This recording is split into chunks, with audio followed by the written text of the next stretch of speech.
தகப்பனே, இந்த நல்ல வேலைக்காக உங்களுக்கு நன்றி செலுத்துகிறோம்.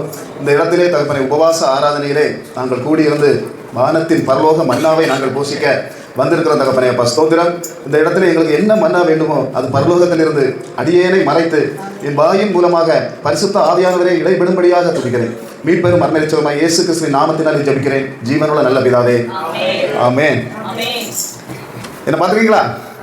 ஆமாம், நீங்கள் தான் 2 வாரத்துக்கு இருக்கா வந்து ஓத்திரம் பண்ணுறீங்களா? அப்படிதானே? லூயா பார்த்துருக்கீங்க அப்படிதானே? அப்போ நான் மட்டும் வரல, என் கூட இன்னொரு ஆளும் வந்திருக்காரு, நம்முடைய இயேசு கிறிஸ்துவ கூட வந்திருக்காரு. அல்லேலூயா. நம்புறீங்களா? நம்புறீங்க அப்படிதானே? இப்படி தான் நம்மளோட ஸ்நாபக யோவான் அடிக்கடி சொல்லிகிட்டே இருந்தான், எனக்கு பின்னால் ஒருத்தர் வர்றார், எனக்கு பின்னால் ஒருத்தர் வர்றார். ஆனால் அவருக்கு பின்னால் மறந்து தான் இருந்தார். திடீர்னு ஒரு நாள் வந்து நின்னார். இவன் கடைசி கன்வென்ஷன் அதான் அவனுக்கு. இவன் சொன்னா டக்குன்னிட்டு, நீங்கள் அறியாத ஒருவர் உங்கள் நடுவில் இருக்கிறார்னா. அப்போ இன்னைக்கு நானும் அதுதான் சொல்கிறேன், நீங்கள் அறியாத ஒருவர் உங்கள் நடுவில் நிற்கிறார். நம்புற பக்கம் நல்ல கரங்களை கட்டுங்க பார்க்கலாம். அல்லேலூயா. நீங்கள் அறியாத ஒருவர் உங்க நடுவில் இருக்கிறார். அவரை அப்படி சொன்ன உடனே அங்க இருந்த ஜனங்க வந்து ரோட்டை பார்த்தாங்கன்னு இல்ல, வீட்டை பார்த்தாங்கன்னு இல்ல, அவங்க நேர திரும்பி பார்த்தது அந்த இயேசுவை. இன்னைக்கு நீங்க இயேசுவை திரும்பி பார்ப்பீங்கன்னா, நீங்க எந்த வீட்டுல இருந்து இறங்கி வந்தீங்களோ அந்த வீட்டுக்கு ஒரு ஆசீர்வாதம். அல்லேலூயா.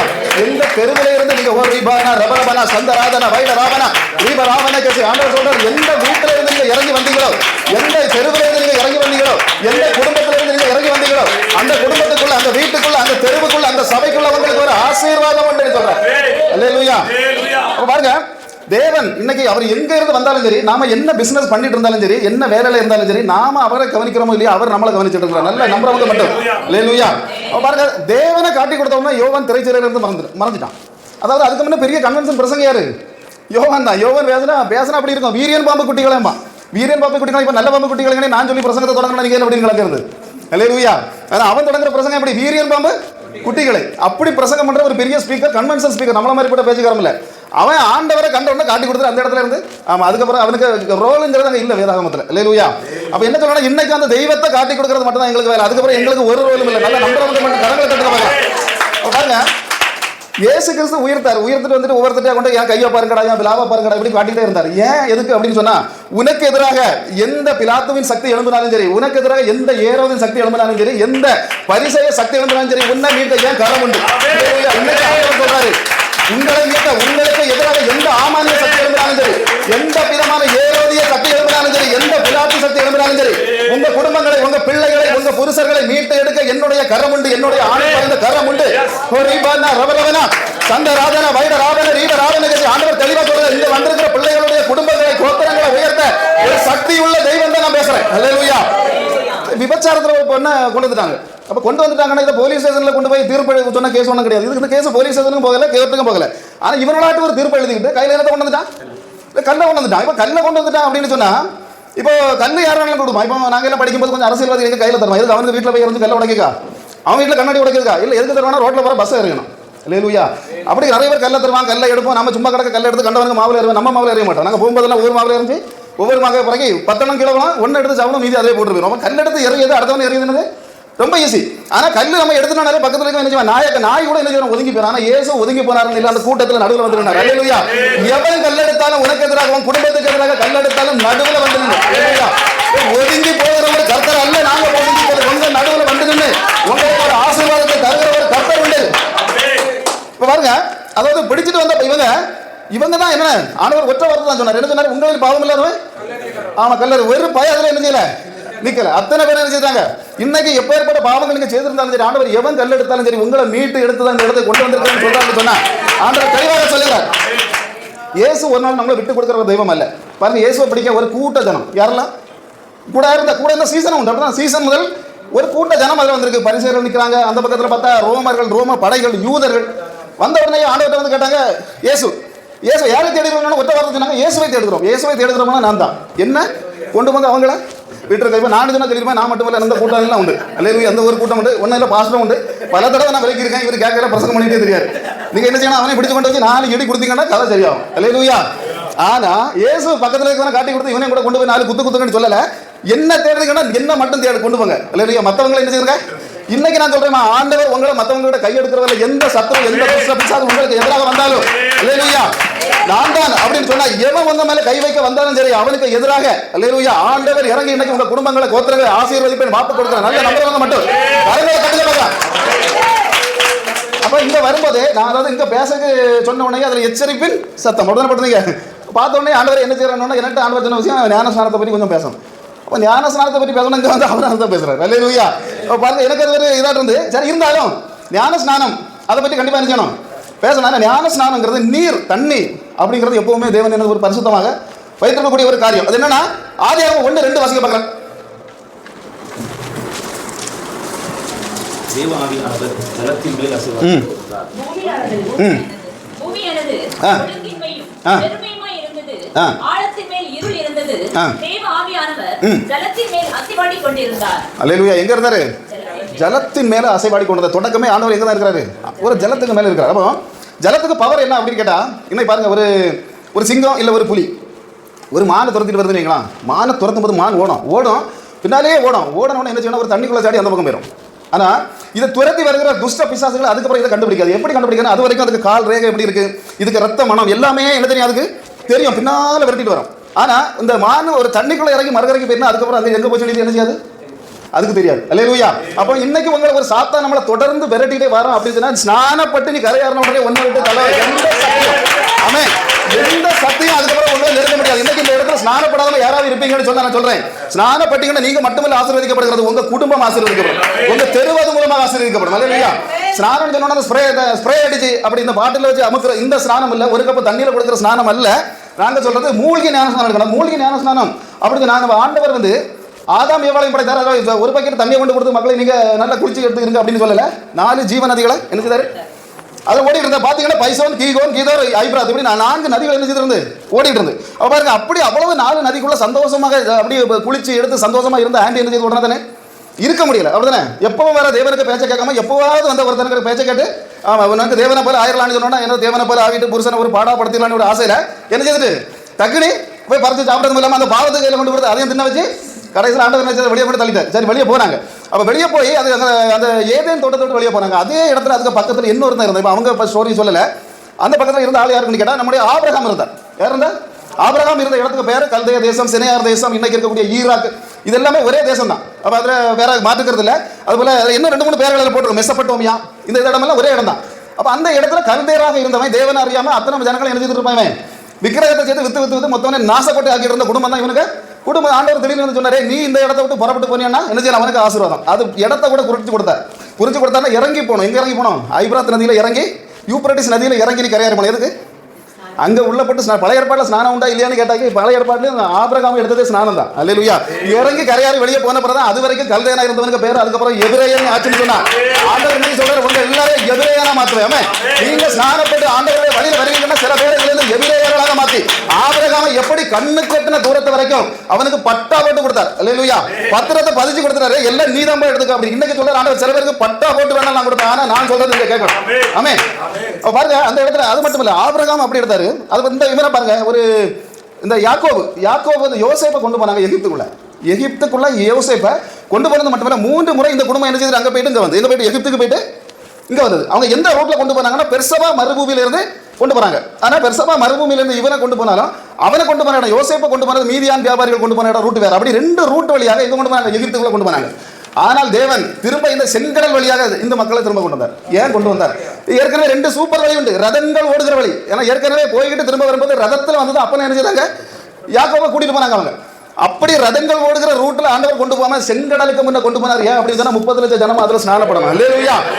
அந்த ஸ்நானம் எடுத்ததுனால அந்த இடத்துல 30 லட்சம் குடும்பம் ஆசீர்வதிக்கப்பட்டு அப்படின்னு சொன்னா நீங்க ஒரு ஆள் ஸ்நானம் எடுத்தாலும் உங்களை நம்பி 30 லட்சம் குடும்பம் ஆசீர்வதிக்கப்படும்.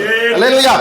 பாருங்க, அது போல அந்த எரிக்கோ கடந்து இவங்க வரும்போது கூட எந்த நதியை கறக்கணும், யோர்தான் நதிக்குள்ள இறங்கி அந்த பெட்டியோட அப்படி வெளியே போனா மட்டும் தான் என்ன செய்ய முடியும், உனக்கு கானான் தேசத்தை அடைய முடியும். கானான் தேசம் நமக்கு பரலோகங்கிற கானானுக்கு போனோம்னா நீ ஸ்நானப்பட்டு தான் ஆகணும்.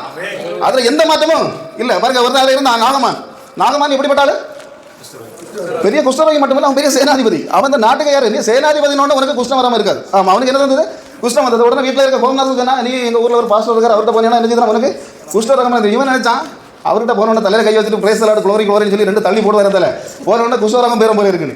ஆனா கதை அங்கே என்ன நடந்ததுன்னா, போன உடனே ஜெனரல் என்ன செய்யணும், ஆமா ஸ்நானப்படம். நாங்க சும்மா அங்கே தட்டிட்டு விடுற ஊழியம் எல்லாம் ஊழியம் இல்லைங்கிறான். அல்லேலூயா. ஆமா நீ ஸ்நானப்படணும். அப்ப ஸ்நானப்படும் போது அங்க போய் முங்கின உடனே எழும்பலான்னு நினைச்சான். ஆனா அது ஆண்டவருக்கு வழியில வந்து நீ முங்கி எழும்பினா மட்டும் தான் உனக்கு விடுதலை. அல்லேலூயா. எப்படிப்பட்ட சேனாதிபதியா இருந்தாலும் எப்பேற்பட்ட ராஜாவாக நீ இருந்தாலும் சரி, ஆண்டவர் சொல்ற நீ சரியான முறையில் ஸ்நானம் எடுத்தீங்கன்னா மட்டும் தான் என்னது உனக்கு விடுதலை. அப்ப ஸ்நானப்படணும் அப்படின்னு சொன்னா சிலவங்க சொல்லுவாங்க, நாங்க வந்து ஒரு வயசு 2 வயசு ஆகுக்கு முன்னாடியே என்ன செய்யணும், எங்களை வந்து ஸ்நானப்படுத்திட்டாங்களே பிரதர், அதுக்கப்புறம் என்ன ஒரு ஸ்நானம்னா எடுக்க வேண்டிய அவசியம் உண்டா? அப்ப என்னன்னா, அதாவது ஞானம் வந்ததுக்கு பிறகு எடுக்கிறதுக்கு பேர் தான் என்னது ஞான ஸ்நானம். ஞானம் வராமல் ஞான ஸ்நானம் எடுத்தாரு. யாராவது ஒரு ஆள் தலையில கை வச்சு இந்த பிள்ளையை நாங்கள் ரொம்ப பார்த்துக்கிறேன், கிளியராக பார்த்துக்கிறேன் அப்படின்னு சொல்லி சொல்லுவோம். சரி ஓகே சரி ஸ்நானத்தை எடுத்தாச்சு. ஸ்நானம் எடுத்து பிள்ளை 2 வயசு ஆகும்னா தலையில கை வச்சாலும் மண்டையை போட்டுது. இப்போ என்ன நடக்கும்? பிள்ளைக்கு யார் பொறுப்பு? பிள்ளை யார்கிட்ட போய் சாட்சி சொல்லுது? அல்லேலூயா. நான் என்ன சொல்றேன்னா, ஞான ஸ்நானங்கிறது ஞானம் வந்து எடுக்கணும். இப்போ ஒரு வாழைமரம் வைக்கிறோம், வாழைமரம் வைக்கணும் அப்படின்னு சொன்னால் என்ன செய்யணும்? ஒரு வாழை மரத்தில் உள்ள கனியை நம்ம எடுத்து சாப்பிடணும்னா வாழை கொலை வெட்டுக்கு உரத்தை வைக்கணும். இல்லை நான் வந்து வாழைக்குறையை வெட்டின பிறகு தான் உரத்தை வைப்பேன்னா உரத்தை வச்சு என்ன பிரயோஜனம்? எதாவது பிரயோஜனம் உண்டா? ஒரு பிரயோஜனம் இல்லை. அதாவது என்ன முறையில் எடுக்கணுமோ அந்த முறையில் தான் இருக்கணும். அதுபோல இப்போ குளிக்க போகிறோம், முதல்ல தலையை தோத்துக்கிட்டு போய் குளிப்போமா? நம்ம குளிச்சுக்கிட்டு வந்து தான் என்ன செய்யணும்? தலையை தோற்றணும். அதுபோல ஞானம் வந்த பிறகு தான் ஞான ஸ்நானம் எடுக்கணும், ஞானம் வந்த பிறகு தான் எடுக்கணும். 2 நேரம் நம்ம மாற்றி செய்கிறதுனால அந்த ஸ்நானம் ஒரு நாள் என்ன செய்யாது? சத்தியமாகாது. அல்லேலூயா. அப்போ பாருங்க, அந்த அதாவது அப்போஸ்தலர் நடவடிக்கைகளில் ஒருத்தன் ஒரு எத்தோப்பியாவிலேருந்து யார் வந்தா? ஒரு மந்திரி வந்தான். அப்போ மந்திரி வந்தான் அப்படின்னு சொன்னால் இந்த மந்திரி எப்படிப்பட்டவனாக இருந்தான் அப்படின்னு சொன்னால் சன்னன், அதாவது மலையாள பைபிளில் சன்னன் போட்டு சன்னன்னா யார்? ஒரு அலி. அப்போ அவன் வந்தானா அங்கே எங்கள் எருசலேம் தேவாலயத்தில் தேவரை பார்க்க வந்தான். தேவனை அவன் எரிச்ச மாட்டாங்க, உள்ளே ஏற்ற மாட்டாங்க. ஏன்னா அவன் யூதன் இல்லை புற ஜாதியை சேர்ந்தவன். 4000 கிலோமீட்டர் அங்கேருந்து வந்திருக்கான்.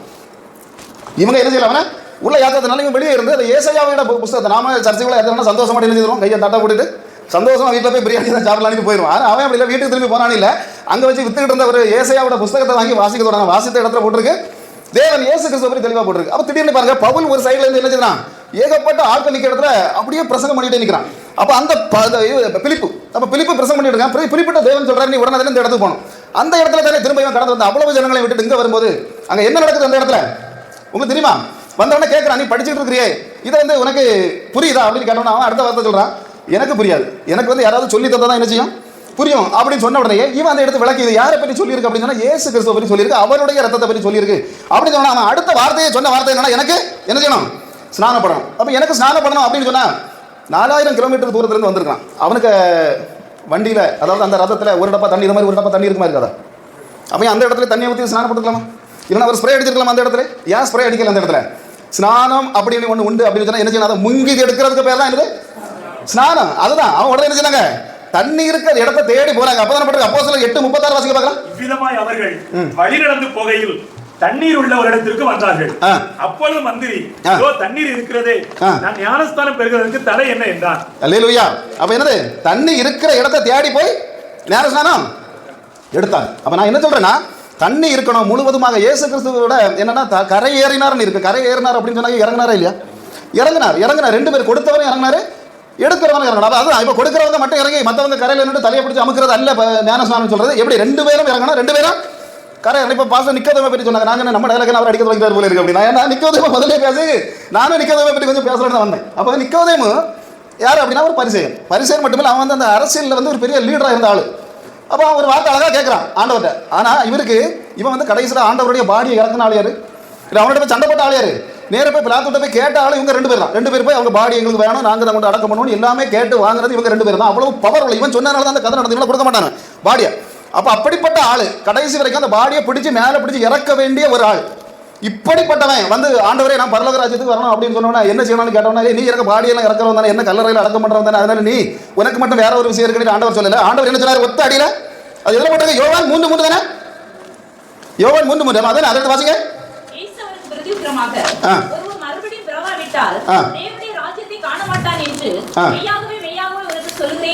அப்ப என்ன நடந்தது? மெய்யாகவே அதாவது பரிசுத்த அதாவது பரலோகத்திற்கு நாம போகணும் அப்படின்னு சொன்னா என்ன செய்ய ஆகணுமா? மூழ்கி ஞான ஸ்நானம் எடுத்தாகணும். அல்லேலூயா. என்கிட்டலாம் பல பேர் கேட்கறது உண்டு, ஏசு நீங்க மூழ்கி ஞானஸ்நானம் சொல்றீங்க இல்லையா? மூழ்கி ஞானஸ்நானம் இயேசு எடுத்தாரு, சரி, இயேசு ஞானஸ்நானம் கொடுத்தாரா? கொடுக்காததை பற்றி நீங்க ஏன் பேசிட்டு இருக்கீங்க? இயேசு கிறிஸ்து ஞானஸ்நானம் கொடுக்கல. ஞானஸ்நானம் கொடுத்தாரா? இயேசு கொடுத்தாரா? அல்லேலூயா. தெளிவா இருக்கணும், கிறிஸ்தவ வந்து தெளிவா இருக்கணும். யோவான் 3:22 எடுத்து வாசிங்க.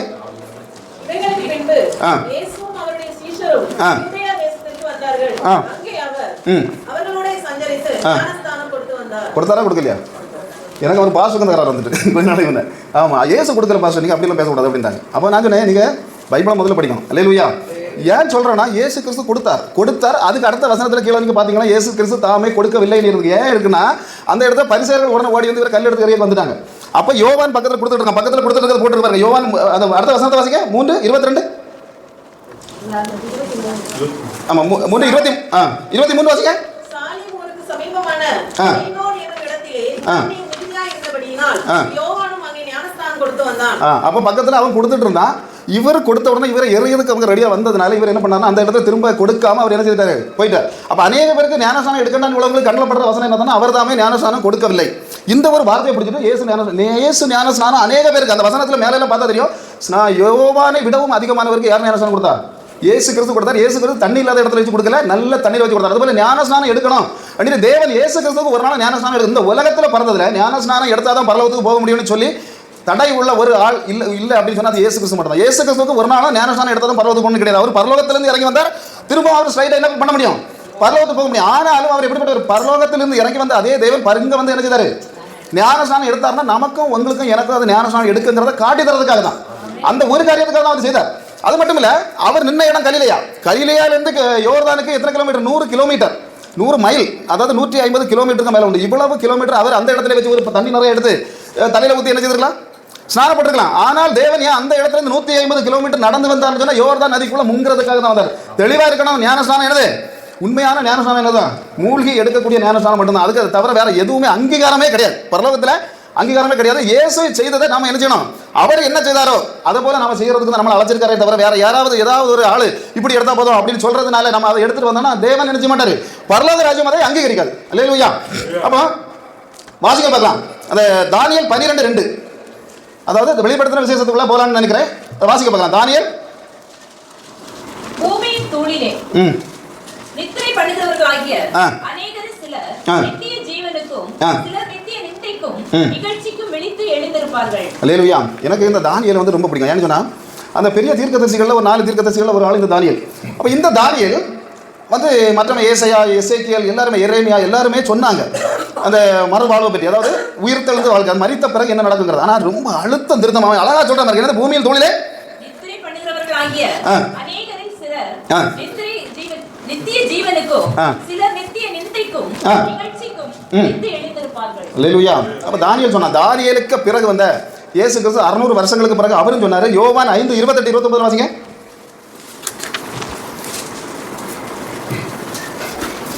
இதை குறித்து நீங்கள் ஆச்சரியப்பட வேண்டாம். ஏனென்றால் பிரேத குழிகளில் உள்ள அனைவரும் அவருடைய சத்தத்தை கேட்கும் காலம் வரும். அப்பொழுது நன்மை செய்தவர்கள் ஜீவனை அடையும்படி எழுந்திருக்கிறவர்களாகவும் தீமை செய்தவர்கள் ஆக்கினை அடையும்படி எழுந்திருக்கிறவர்களாகவும். என்ன சொல்றாரு, எந்த கல்லறைக்கு இருந்தாலும் எந்த மையாளிக்கு இருந்தாலும் எந்த இடத்துல இருந்தாலும் என்ன செய்யணும், கண்டிப்பா எழுந்தலாம். அநேகர் சொல்லுவாங்க எங்களுக்கு கல்லறை தோட்டம் கிடைக்காது பாஸ்டர், அதனால நாங்கள் எந்த ஒரு இடத்துக்கு என்ன செய்ய முடியாது. ஆமா வர முடியாது. நாங்க என்ன சொல்றோம்னா நீ வாழணும்னா மட்டும் வந்து சாவணும் நீங்க வராது. அல்லேலூயா. அப்போ என்ன சொல்றேன்னா ஆண்டவர் தெளிவா சொல்றாரு, எந்த கல்லறைக்குள்ள நீ போயிருந்தாலும் எந்த மையாளிக்குள்ள போயிருந்தாலும் ஆண்டவர் உன்னை எழுப்பி தான் என்ன செய்வேன். ஆமா, ஒருவேளை இன்னைக்கு ஒரு கொலை செய்துட்டு நான் வந்து எனக்கு தண்டனை கிடைக்கிறதுக்கு ஒரு 6 மாசத்துக்கு முன்னாடி நான் செத்து போயிட்டேன், கோர்ட் எனக்கு தூக்கு தண்டனை தந்தாலும் நான் செத்து போயிட்டேன் அப்படின்னாலும் நான் மரித்த பிறகு என்ன இந்த உள்ள மதுரை கோர்ட்னாலேயோ நாகர்கோவில் கோர்ட்னாலேயோ எனக்கு தண்டனை நினைச்ச முடியாது. நான் செத்து போயிட்டேன், எனக்கு தர முடியுமா தண்டனை? தர முடியாது. ஆனால் நான் மரித்து எலும்பாக இருந்தாலும் சரி, அந்த எலும்பையும் தட்டி எழுப்பி தண்டனை தருகிற ஒரு தெய்வம் உண்டு, ஒரு பரலோக கோர்ட் உண்டு. அதுதான், அதை பற்றி தான் நம்ம பிரசங்கம் பண்றது. அல்லேலூயா. அப்ப பாருங்க, மரித்தவுடன் என்ன நடக்கும் அப்படிங்கிறத பற்றி நிறைய நியாய தீர்ப்பு நடக்கும். அது எல்லாருக்கும் தெரியும். அப்படிதானே? அந்த நியாய தீர்ப்புல கூட ஒரு 3 நியாய தீர்ப்புகள் உண்டு. 3 பரலோகத்தில் வைத்து நடக்கக்கூடிய, வானத்தில் நம்முடைய வாழ்க்கைக்கு பிறகு நடக்கக்கூடிய 3 விதமான நியாய தீர்ப்புகள் உண்டு. அப்போ அதுல ஒரு நியாய தீர்ப்பு என்ன அப்படின்னா, பிதாவாகிய தேவன் அந்த கள்ள தீர்க்கதரிசியையும் மிருகத்தையும் அதாவது இந்த அக்கினி கடலில் தள்ளக்கூடிய ஒரு நியாய தீர்ப்பு. அது பிதா செய்கிற ஒரு நியாய தீர்ப்பு. அதுக்கு அடுத்தபடியா பாத்தீங்கன்னா, 2வது இயேசு வெள்ளை சிங்காசனத்தின் மேல் இருந்து கொண்டு செய்கிற ஒரு நியாய தீர்ப்பு. இந்த நியாய தீர்ப்பு சொல்லப்பட்டிருக்கு. பட் நான் இன்னைக்கு இன்னொரு நியாய தீர்ப்பை பற்றி உங்கள்கிட்ட சொல்லலாம் அப்படின்னு ஆசைப்படுறேன். 3வது ஒரு நியாய தீர்ப்பு சொல்லப்பட்டிருக்கிறது. நம்ம பாஸ் வந்தோடனே சொன்னாங்க, பரிசுத்தவான்கள் ஆளு மைக்கெடுத்தோடனே அதான் சொல்றாரு. நான் பேச வந்தது அதுதான். அவர் மைக்கெடுத்தோடனே சொல்றாரு பரிசுத்தவான்கள் ஆளுகை செய்வார். நான் என்ன சொல்றேன், பரிசுத்தவான்கள் நியாயம் தீர்ப்பார்கள். நியாயம் தீர்ப்பார்கள். யாரும் நியாயம் தீர்ப்பாங்க? நீங்க ஆளுகை செய்யறது மட்டும் இல்ல, மற்றவங்களை நியாயம் தீர்ப்பீங்கன்னு வேதவசனம் சொல்லுகிறது. அல்லேலூயா. 1 கொரிந்தியர் 6:2 எடுத்து வாசிக்க பார்க்கலாம். பரிசுத்தவான்கள் உலகத்தை நியாயம் தீர்ப்பார்கள் என்று அறியீர்களா? அல்லேலூயா. என்ன செய்வாங்க? நீ உலகத்தை அதோட இல்ல, அந்த கதவு நின்னு போகல. அடுத்து அதே பவுல் திரும்ப சொல்றாங்க. 1 கொரிந்தியர் 6:3 வாசிக்க பார்க்கலாம். தேவதூதர்களையும் நியாயம் தீர்ப்போம் என்று அறியீர்களா? ஐயா இது எங்க யாரு யாரு நீங்கள் தேவ தூதர்களை நியாயம் தீர்ப்பீங்கன்னு போட்டிருக்கு. யாரு உண்மையா பையா? வேத வசனம் என்ன சொல்லுது? தேவ தூதர்களையும் நியாயம் தீர்ப்பு. எந்த தூதர்கள்? நம்ம உடனே கபிரியலை பிடிச்சி நியாயம் தீர்த்தலாம் போல இருக்கு. அப்படியா நினைச்சிடக்கூடாது. இங்க மிகாவேல பிடிச்சி என்ன செய்யலாம்? இவர் நியாய தீர்ப்பு நடத்திடலாம் போல இருக்கு. அப்படி இல்ல. அது யாரை நியாயம் தீர்ப்பார்கள்? இயேசுவின் கூட பிறந்த சகோதரன், மரியாளின் வயிற்றில் பிறந்த சகோதரன் யூதா எழுதினான். யூதா 6 வாசிக்க பார்க்கலாம்.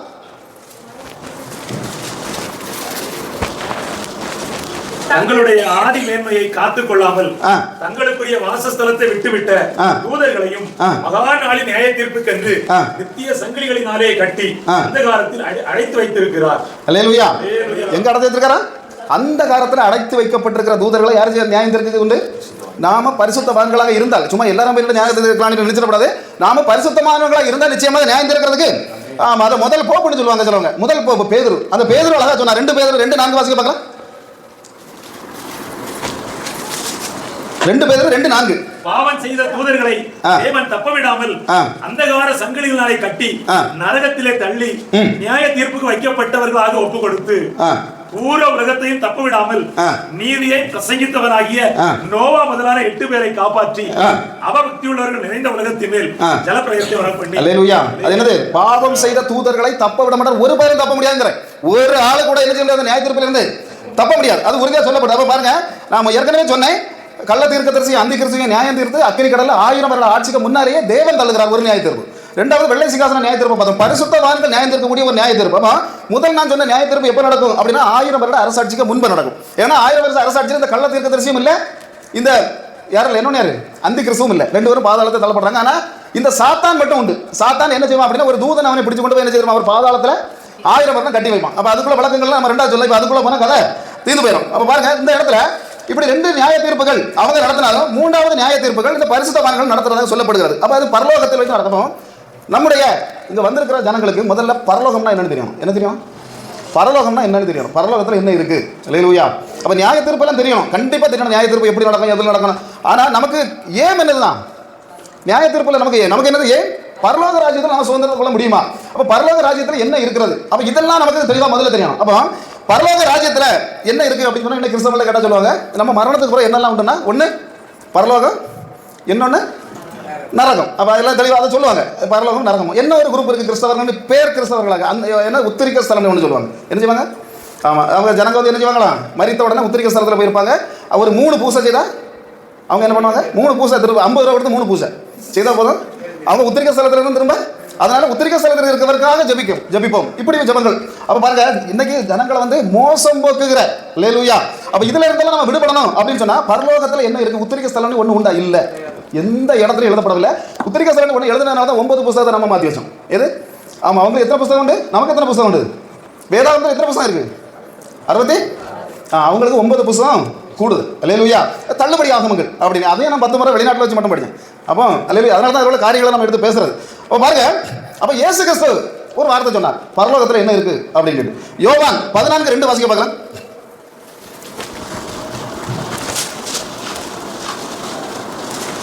என் பிதாவின் வீட்டில் அநேக வாசஸ்தலங்கள் உண்டு.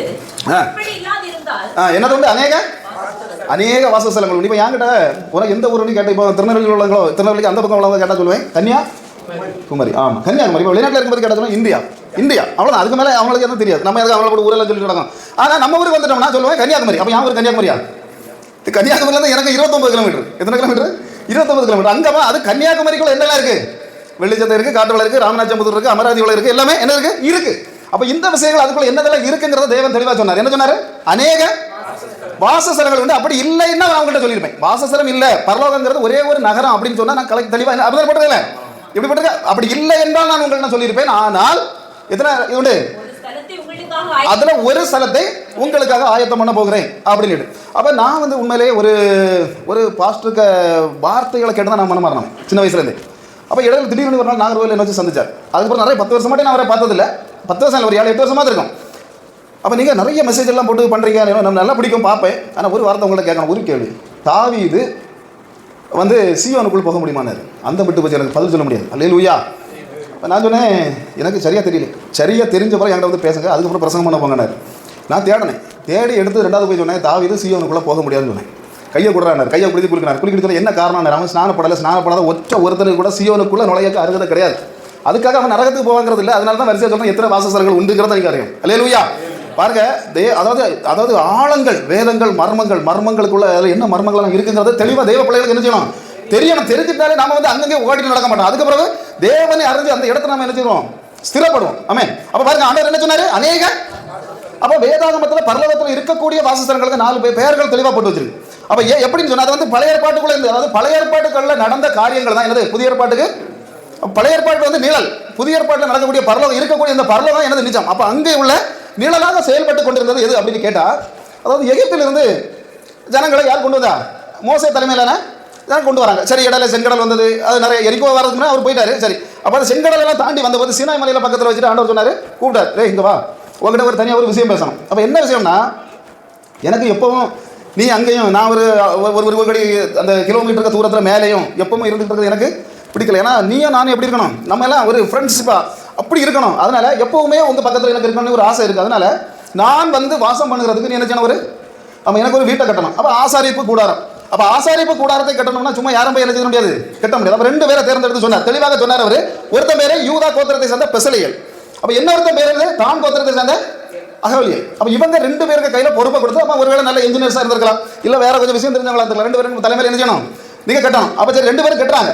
அப்போ கட்டின உடனே அந்த கூடாரம் கட்டப்பட்ட உடனே தேவன் என்ன செய்தார், அந்த பூமிக்குள்ள இறங்கி வந்தார். பூமியில இறங்கி வந்தது மட்டுமில்ல, அந்த ஆசாரிப்பு கூடாரத்துக்குள்ள தங்கினார். அதுக்கப்புறம் இவங்க கொஞ்சம் பாவம் செஞ்சாங்க. அந்த பாவத்திலிருந்து ஆண்டவர் என்ன செய்தார்னா, அதுல இருந்து ஏறி போய் ஒலிவ மலையில போய் தங்கிட்டார். ஆனால் அதோடு போயிட்டார். அதை பற்றி தான் நான் ஒரு வீடியோ போட்டிருந்தேன். 67,000 பேர் பார்த்துருக்காங்க என்னோட. அல்லேலூயா. ஆமாம், தேவன் ஏன் ஒலிவ மலையில போய் தங்கினார் அப்படின்ட்டு. அப்போ அதில் போய் தங்கினார். அப்போ அப்படி தங்கினவர் பின்னும் இவங்க 3 வருஷம் டைம் கொடுத்தாரு. இவங்க பாவத்தை விட்டு திரும்பாததுனால அவர் ஒலிவ மலையில இருந்து போயிட்டார். அப்போ அந்த நம்ம அதுக்குள்ள போகல. ஆனால் நடந்த சம்பவம் என்னன்னா, இந்த கட்டின இந்த ஆசாரிப்பு கூடாரம் வந்து எப்படி இருக்கணும் அப்படின்னு சொன்னா, பிரதானப்பட்ட 3 இடங்களை என்ன செய்திருக்கணும், வச்சிருக்கணும். அப்போ பிரதானப்பட்ட 3 இடங்கள் சொல்ல முடியுமா? இதெல்லாம் ஆசாரிப்பு கூடாரத்தில் என்னதெல்லாம் இருக்கும்? பிரகாரம், பரிசுத்த ஸ்தலம், மகா பரிசுத்த ஸ்தலம். அல்லேலூயா. அப்போ 3 எங்க இருக்கு, பூமியில உள்ள இந்த ஆசாரிப்பு கூடாரத்தில் இருக்கு. பரலோகத்தில் 3 விஷயங்களை, 3 வாசஸ்தலங்களை யோவான் காண்கிறான். அது எது அப்படின்னா, வெளிப்படுத்தல் 21:1-2 வாசிங்க.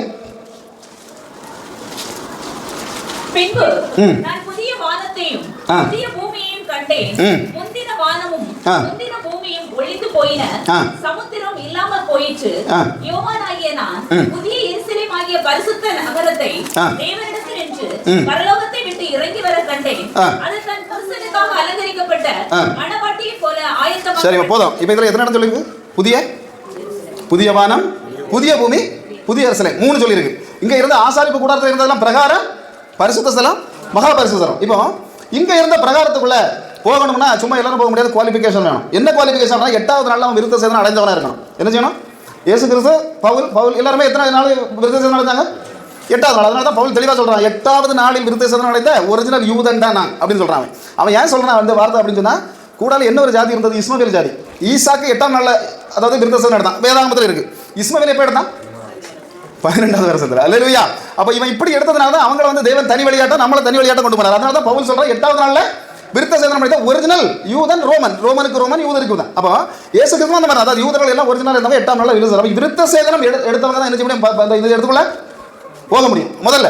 அப்ப அங்க என்ன இருக்கும் அப்படின்னா, ஒரு சின்ன வெளிச்சம் இருக்கும். அந்த வெளிச்சம் எதுன்னா, பலி மிருகங்களை எரிப்பதற்காக பயன்படுத்தக்கூடிய வெளிச்சம் அதில் இருந்துட்டு இருக்கும். அதுக்கு பலிபீடத்துக்கு முன்னாடி ஒரு பித்தளையிலான ஒரு தொட்டி இருக்கும். அப்ப அதை நம்ம அந்த லேவியர் ஆகமத்தில் நம்ம வாசத்தை தெளிவாக சுருக்கமா சொல்றது. அப்ப இவ்வளவு 3 விஷயங்களும் எங்க இருக்கும், இங்க இருக்கும். அப்ப இதுக்குள்ள ஏறி போகிறது வந்து இஸ்ரவேல் ஜனத்தை சார்ந்த 12 கோத்திரங்கள். எத்தனை கோத்திரம் இருந்தாங்க?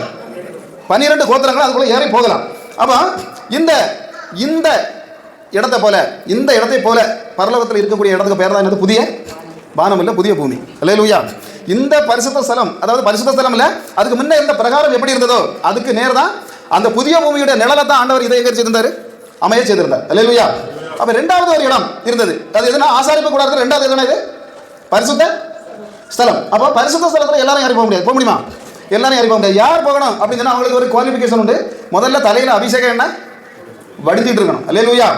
அவன் லேவி கோத்திரத்தை சார்ந்த ஆசாரியனா தான் இருக்கணும். ஆசாரியன் மட்டுமில்ல, ஒரு 15 ஆசாரியர்கள் உள்ள இருக்காங்கன்னா 15 பேரை என்ன செய்யலாம், உள்ள போகலாம். அப்ப பாருங்க, அந்த இடையில அந்த பரிசுத்த ஸ்தலத்துக்கும் மகா பரிசுத்த ஸ்தலத்துக்கும் இடையில ஒரு கட்டன் உண்டு. என்னது உண்டு? கட்டணம் என்னது? துணி இதில் போட்டுருக்காங்க, என்ன போட்டுருக்காங்க, அப்படிதானே? இது கிழிச்சு போட்டா தூரம் கிழிச்சு போட்டா போயிடும். ஆமாம், கிழிச்சு இழுத்தா என்ன செய்யணும், அந்த பக்கம் வந்து பாஸ்வேர்ட் தானே எடுத்தோம்னா பேர் மகா பரிசுத்த ஸ்தலத்தில் இருக்க திரைச்சியில் அப்படி இல்லை. அந்த பக்கம் 4 குதிரை கட்டணும், இந்த பக்கம் 4 குதிரை கட்டணும். ரெண்டும் சேர்த்து இழுத்தா தான் என்ன செய்யும்? இதுதான் ஜோசிபாஸ் தெளிவாக சொல்கிறான். ஆனால் இயேசு கிறிஸ்து மரித்த உடனே திரைச்சிலை 2ஆக ஒரு குதிரை இழுக்கண்டானே. அல்லேலூயா. நல்ல கரவை கட்டுக்க பார்க்கலாம். ஒரு குதிரை வச்சு இழுக்கண்டா. நம்ம இயேசு வந்தாலும் சிலதெல்லாம் கிளியும். அல்லேலூயா. அதில் தான் கிழிச்சார் ஆண்டவர். ஆமென். அப்போ பாருங்க, இதுக்கு நடுவில் இருக்கக்கூடியது இது. அப்போ அதுக்கு அடுத்து பார்த்தீங்கன்னா அதில் மெயின் விஷயம் என்னன்னா 7 திரிகளோடு ஒரு குத்து விளக்கு எரிஞ்சிட்டே இருக்கும். என்ன திரி? எத்தனை திரி? அங்கே 15-20 திரியோட ஒன்றும் கொளுத்தி வச்சுட்டு போக முடியாது. கொண்டு போட கையை முறிச்சு போட ஆண்டவர். அல்லேலூயா. என்னது? 7 திரி. அது வந்து போட்டு பார்த்தீங்கன்னா தெரியும். இப்போ வாசிக்கண்டா நேரம் போயிடும். யாத்திராகமம் 25-37 போட்டுருக்கு. அப்போ 7 ஏன் அப்படி சொன்னால் 7ங்கிறது ஒரு பரிபூரண நம்பர். என்ன நம்பர்? ஒரு பரிபூர்ணத்தின் நம்பர். 6 நாள் ஆண்டவர் பூமியை படைச்சிட்டு 7ஆவது நாள் ஓய்ந்திருந்தார். பரிபூர்ணத்தின் நாள். அல்லேலூயா. அது பாருங்க 7ஆம் நாள். அது மாதிரி திருநாட்கள் கொண்டாட வேண்டியது 7 திருநாட்களை இவர் எனக்கு கொடுத்தாரு, இந்த ஜனங்களுக்கு கொடுத்திருந்தார். நோவா காலத்தில் ஆண்டவர் சொன்னார் 7 ஜோடி நல்ல மிருகங்களை என்ன செய்யணும்? பெட்டகத்துக்குள்ள கொண்டு போகலாம். அது போல எகிப்தில் போய் பார்த்தீங்கன்னா பார்வோன் கண்ட காளைகள் எத்தனை? 7 காளைகள். 7 செழிப்பான காளைகளும் 7 அல்லேலூயா மெலிந்த காளைகளும். அப்ப பாருங்க, செழிப்பான ஆண்டுகளும் அங்கே 7 இருந்தது, பஞ்சமான ஆண்டுகளும் 7 இருந்தது. யோசேப்பு 7 வருஷம் தானியங்களை என்ன செய்யணும்? சேமித்து வைத்திருந்தான். அப்ப பாருங்க, ஆசாரியர்கள் ஒரு பரிசுத்த ஆலயத்துக்குள்ள போகணும்னா 7 நாள் முதல்ல பரிசுத்தமாக இருக்கணும். அது எங்கன்னா 29-35 போட்டிருக்கு யாத்திராகமம். நீங்க போய் எடுத்து வாசிக்கணும். நீங்க குறிக்கிறவங்க என்ன செய்யலாம்? குறிச்சு வச்சுக்கலாம். அப்ப 7ஆவது நாள் பரிசுத்த நாளாக அனுசரிக்கணும். அது மாதிரி தூபம் காட்டுறவங்க 7 முறை காட்டணும். எத்தனை தடவை? சும்மா ஒரு தடவை மட்டும் இப்படி காட்டிட்டு போயிடலாம்னா நம்மளும் அப்படி போயிடும். ஆனா அங்க இருக்கணும் 7 முறை காட்டணும். எரிக்கோ பக்கத்தில் வந்த யோசுவாட்ட என்ன சொன்னார்? 7 தடவை எரிக்கோ சுத்தணும் நீ. அல்லேலூயா. 7 தடவை சுத்தறது மட்டும் இல்லை, 7 எக்காலங்களை நீ ஊதணும். ஆமென். சாலமன் சொன்னார் 7 வருஷமா ஆலயத்தை கட்டணும். அரண்மனை எத்தனை நாள் கட்டணும்? பெரிய மகாஞானி பாச சொன்னார், பெரிய மகாஞானி. அவன் ஏன் அந்த பேராக கொண்டு வரலன்னா அரண்மனை எத்தனை வருஷமா கட்டினா? 13 வருஷம். ஆலயத்தை எத்தனை வருஷமா கட்டினா? 7 வருஷம். அல்லேலூயா. ஆண்டவருக்கு வீடு 7 வருஷம், அரண்மனை 13 வருஷம். மொத்தம் 20 வருஷமா தான் அவன் கட்டி முடிச்சான். அதனால தான் சொல்றாரு, அதனால தான் பேர எழுதலைங்க. அல்லேலூயா. அப்ப பாருங்க, ஞானம் உண்டு புத்தி உண்டுன்னு சொல்லிட்டு காரியம் இல்லை. என்ன வேணும்? ஆமா, தேவ பயம் முதல்ல வேணும். அதுதான் வேணும். எனக்கு ஞானம் இருக்கு, எனக்கு பணம் இருக்கு, அது இருக்கு, இது இருக்கு, கார் இருக்கு, எல்லாம் அழிச்சு விடுவாருங்கிறாங்க. அழிச்சு விடுவார் ஆண்டவர். ஆமென். அப்ப பாருங்க, புதிய ஏற்பாட்டில் பார்த்தா 7 மொழிகள் பேசினார். நிறைய மொழிகள் பேசியிருக்கலாம். ஆனால் அங்கே இருக்கிற சீசர்கள் நமக்கு சொல்லி தந்தது எத்தனை? 7 தான். ஆண்டவர் எத்தனை மொழிகள் பேசினார் அப்படிங்கிறது இல்லை. ஆனால் அதில் ஒவ்வொரு சீசர்களும் ஒவ்வொரு மொழிகளை சொன்னாங்க. அப்படி பேசினார். அப்ப பார்த்தீங்கன்னா இதில் குத்து விளக்குகள் 7, முத்திரைகள் 7, வெளிப்படுத்தின சீசர்கள், எக்காலங்கள் 7, அல்லேலூயா, கோபகலசங்கள் 7. அப்ப பாருங்க, அதனால தான் 7 என்பது ஒரு பூர்ண நம்பர். இந்த வேதாகமத்தை எடுத்து பார்த்தா 7, 13ங்கிறது மோசமான நம்பர், 7ங்கிறது ஒரு பூர்ணத்தின் நம்பர். அப்ப பாருங்க, 7 திரிகள்ல இதுல எண்ணெய் ஊற்றணும் அப்படின்னு சொன்னா மண்ணெண்ணெய் கொண்டு ஊற்ற முடியாது, வேற தேங்காய் எண்ணெய் கொண்டு ஊற்றி எரிய வைக்க முடியாது. இடிச்சு பிடிஞ்ச 15 நாளுக்கு முன்னே ரெடியா இருக்கக்கூடிய ஒலிவை எண்ணெய். இன்னைக்கு ஆராதனைக்கு வரணும்னா 15 நாளைக்கு முன்னே பரிசுத்தமா இருக்கணும். தெரியுமா? அது அல்லேலூயா. எல்லாம் உண்டு. அங்க ஒலிவ எண்ணெயை 15 நாள் ஏன் ஊற்றணும்னு சொன்னா, நீ ஆராதனைக்கு வரும்போது ஒரு எண்ணெய்க்கே 15 நாள் பரிசுத்தம்னா நமக்கு எத்தனை நாள் பரிசுத்தம்? ஆமா, அதெல்லாம் உண்டு. அல்லேலூயா. அப்ப பாருங்க, அடுத்தது அந்த இடத்துலயே என்ன இருக்குன்னா ஒரு அதாவது அப்பச்சட்ட மேசைன்னு இருக்கும். இருக்குல்ல, இது ஒரு மேசை இருக்கும். எதுக்கு வச்சிருக்கோம்? அப்பச்சட்ட மேசை. அப்பச்சட்ட மேசை அப்படின்னு சொன்னா அது எதுக்கு அப்படின்னா சமூக தப்பங்கள் வச்சிருக்கோம். அது யாத்திராகமம் 25-30 வாசிங்க.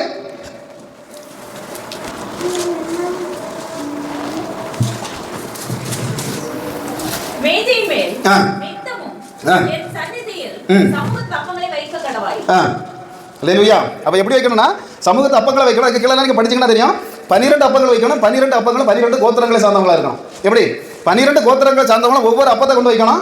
அதை வந்து எல்லாரும் எடுத்து சாப்பிட முடியாது. அங்க இருக்க ஆசாரியம் தான் சாப்பிட முடியும். இப்படி எல்லாம் விஷயங்கள் உண்டு.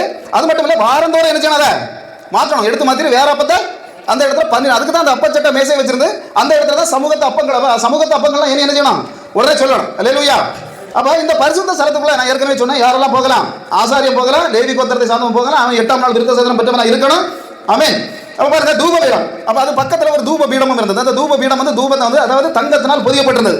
அப்ப அதுக்கு கீழே அந்த தூப பீடத்துல 2 வேளையும் ஆசாரியம் காலையும் மாலையும் என்ன செய்யணும்? போய் தூபம் காட்டி ஆகணும். அப்ப இப்படி எல்லாம் பயங்கரமான சட்டங்கள். அப்ப இந்த மெயினாட்டு பார்த்தா இந்த பரிசுத்த ஸ்தலத்துல மெயினா 3 விஷயங்கள் இருக்கும். ஒண்ணு என்னது? 7 திரிகள் பெரிய கூட விளக்கு, 2வது அப்பச்சட்ட மேசை, 3வது தூப பீடம். அப்ப இவ்வளவு இருக்கும். அப்ப இதுல அதாவது முதல்ல பிரகாரத்தில் இருந்த அதுல வெளிச்சம் எப்படி வந்துட்டு இருக்கும் அப்படின்னு கேட்டா அந்த மிருகங்களை பலி கொடுக்கக்கூடிய அந்த வெளிச்சம் வந்துட்டு இருக்கும். ஆனால் உள்ளே இருக்கிற இந்த பரிசுத்த ஸ்தலத்தில் இருந்து வரக்கூடிய வெளிச்சம் எப்படி இருக்கும் அப்படின்னு கேட்டா இந்த ஒலிவ எண்ணெயினால 7 திரிகளை எரிய வைக்கிற இந்த வெளிச்சம். அப்ப பாத்தீங்கன்னா கீழே பார்த்தா இன்னைக்கு அதே இடம் இந்த பரிசுத்த ஸ்தலம் பரலோகத்தில் எதுக்கு? புதிய வானம். அல்லேலூயா. அப்ப அந்த புதிய வானத்தோடைய நிழல் தான் என்னது? இங்க பரிசுத்த ஸ்தலம். அப்ப அதனால தான் தேவன் நான் வாசம் பண்றதுக்கு அங்க நான் எப்படி இருக்கணும் அதே மாதிரி இங்க என்ன செய்யணும்? வைக்கணும். அதனால தான் அந்த இடத்துக்கு இப்படி ஒரு பேர் வந்தது. அதுக்கு அடுத்து பாத்தீங்கன்னா மகா பரிசுத்த ஸ்தலம். அப்ப மகா பரிசுத்த ஸ்தலத்தை ஏற்கனவே நான் வந்த பேசுறேன், அப்படிதானே? மகா பரிசுத்த ஸ்தலத்தை யார் போக முடியும்? யார் போக முடியும்? ஆசாரியன், அதுவும் பிரதான ஆசாரியர். இப்போ 15 ஆசாரியர் இருக்கணும், அதில் ஒருத்தர் துண்டு கொண்டு எழுதிவாங்க, பிரதான ஆசாரியை தேர்ந்தெடுப்பாங்க. நம்முடைய புதிய ஏற்பாடு எடுத்து வாசித்தா கூட அதில் ஒரு பிரதான ஆசாரியர் இருந்தா யாரு? சகரியா. சகரியா தானே துண்டு போட்டு உள்ள போயிருந்து இது பண்ணிட்டு இருக்கும்போது வானதூதன் இறங்கி வந்து சொன்னான். அப்போ பாருங்க, அந்த இடத்துல ஆசாரியர்கள் உள்ள போகலாம். ஆனா உள்ள போறதுக்கு கூட ஆண்டவர் டேட் குறிச்சு வச்சிருந்தார். எப்போ அப்படின்னு சொன்னா லேவியராகமம் 16:29 வாசிக்க பார்க்கலாம். லேவியராகமம் 16:29. உங்களுக்குள் தங்கும் பரதேசியானாலும் தங்கள் ஆத்துமாக்களை தாழ்மைப்படுத்துவதுமன்றி ஒரு வேலையும் செய்யாமல் இருக்க வேண்டும். இது உங்களுக்கு நித்திய கட்டளையா இருக்க கடவுது. அல்லேலூயா. அப்போ இவ்வளவு சாதனங்கள் என்ன இருக்கு அங்க இருக்கு. அப்போ உள்ள போகக்கூடிய ஆசாரியனுக்கு கதையெல்லாம் நம்ம சொல்லணும்னா ஏற்கனவே எல்லாருக்கும் என்ன செய்யும் தெரியும். அப்போ பரலோகத்தில் இருக்கிற, அதாவது இந்த பூமியில இருந்த பிரகாரம் தான் பரலோகத்தில் புதிய பூமி, பரிசுத்த ஸ்தலம் தான் புதிய வானம், மகா பரிசுத்த ஸ்தலம் தான் புதிய எருசலேம். அல்லேலூயா. மகா பரிசுத்த ஸ்தலம் இது புதிய எருசலேம். அப்போ புதிய எருசலேமுக்கு ஒரு நிழலாகத்தான் இங்க வந்து மகா பரிசுத்த ஸ்தலம் வைக்கப்பட்டது. அப்போ இந்த மகா பரிசுத்த ஸ்தலத்தில் என்னதெல்லாம் இருக்கும் அப்படின்னு சொன்னா 2 கேருபுகள் முதல்ல எதுக்கு மேல இருக்கும்? அந்த பெட்டகத்துக்கு மேல இருக்கும் 2 கேருபுகள். அல்லேலூயா. அப்ப ஏன் அதுக்கு மேல இருக்குது அப்படின்னு சொன்னா சங்கீதக்காரன் இயேசு கிறிஸ்துவுக்கு ஒரு 1000 வருஷத்துக்கு முன்ன தெளிவாக ஒரு வார்த்தை சொன்னா சங்கீதம் 80:1 வாசிக்க பார்க்கலாம். இஸ்ரவேலின் மேய்ப்பரே, யோசேப்பை ஆட்டு மந்தையை போல் நடத்துகிறவரே, செவிகொடும். கேருபீன்கள் மத்தியில் வாசம் பண்ணுகிறவரே, பிரகாசியும். அல்லேலூயா. அப்ப யாருக்கு முன்ன இருப்பாரு? கேருபுகளின் மத்தியில் தேவன் இருப்பாருங்கிறது அவன் சொன்னான். ஆனா தேவன் வந்து கேருபுகளுக்கு மத்தியில் தான் இருப்பார். யாத்திராகமம் 25:20 வாசிக்க பார்க்கலாம்.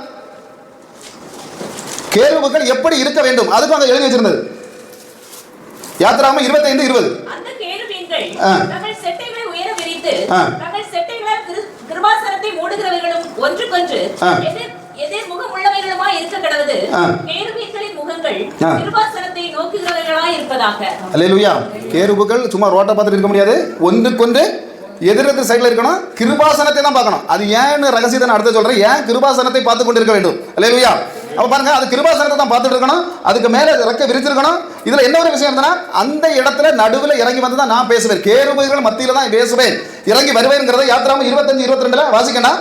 தேவன் சொன்னார். சரி, அப்ப நமக்கு இப்ப ஒரு சந்தேகம் வரலாம், கேருபுகள் ஏன் பரலோகத்தில் வேற வானதூதர்கள் இருக்காங்களா?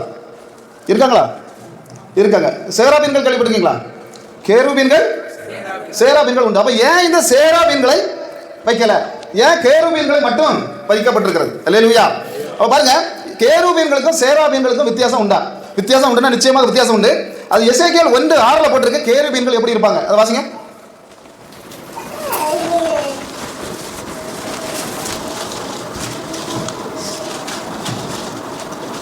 அவைகளை உபந்து பண்ணு. அதான் வாசிங்க.